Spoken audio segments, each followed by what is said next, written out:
முதல்வர் வேட்பாளர் இபிஎஸ் என்பதற்கு அதிமுக கூட்டணி கட்சியினர் யாரும் மறுப்பு தெரிவிக்கவில்லை என சட்டமன்ற உறுப்பினர் ராஜன் செல்லப்பா தெரிவித்துள்ளார். அதிமுகவின் 49வது ஆண்டு தொடக்க விழாவையொட்டி திருப்பரங்குன்றம் அருகே உள்ள மூலக்கரையில் 60 அடி உயரமுள்ள அதிமுக கொடியை வடக்கு சட்டமன்ற உறுப்பினர் ராஜன் செல்லப்பா ஏற்றி வைத்து அன்னதான நிகழ்ச்சியை துவக்கி வைத்தார். தொடர்ந்து செய்தியாளர்களிடம் பேசிய அவர், தமிழகம் முழுவதும் இன்று அதிமுகவின் 49வது ஆண்டு துவக்க விழா சிறப்பாக கொண்டாடப்பட்டு வருவதாகவும், ஆட்சி பீடத்தில் இருக்கும் போதே எம்ஜிஆர் நூற்றாண்டு விழா கொண்டாடப்பட்டதாகவும், பொன் விழா ஆண்டை தற்போதைய முதல்வரே 2021ஆம் ஆண்டு ஆட்சியிலேயே நடத்துவார் என்றார்.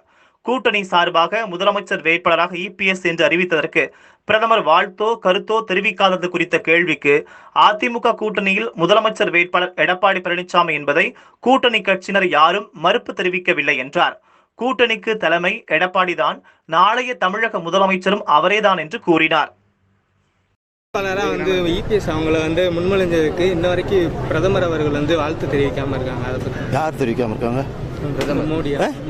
அது அப்புறமேல அது கட்சி எங்க கட்சி அதிமுகல பிரதமர் ஆளுங்க தலைமை பொறுப்பு அதிமுக என்று கூட்டணிக்கு தலைமை பொறுப்பேற்று அன்றையிலிருந்து இன்றைக்கு வரை புரட்சி எம்ஜிஆர் காலத்திலிருந்து அம்மா காலத்திலிருந்து அதிமுக தலைமை பொறுப்பேற்று கூட்டணியாக செயலாற்றுகிறது.